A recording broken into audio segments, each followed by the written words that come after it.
الصحة والراحة في فطوركم الكبيدات. الصحة والراحة. اليوم ما درتش الحريرة، بالحق درت الحسوة بالكرافس وبحال شكل مطيش، بحال شكل الحريرة مطيشة قريبي ودن.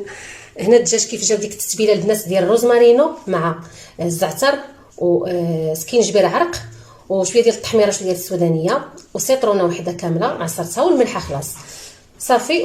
وزيت العود ما كنديرش له العطريه كامله. درت الصفا على هذا الشكل هذا ديال الشعريه كلكم كتعرفوها. وايا صايبات هادو ودرت تيراميسو كيجي بنين البنات. درتو على شكل فردي راهم لتحت صافي. وزعلوك ان شاء الله دابا نبارطاجي معكم هذه الطريقه هذه ماشي بحال الاخرى بشويه. هذه طريقه واحده اخرى هي زوينه دايره في قناتي صافي.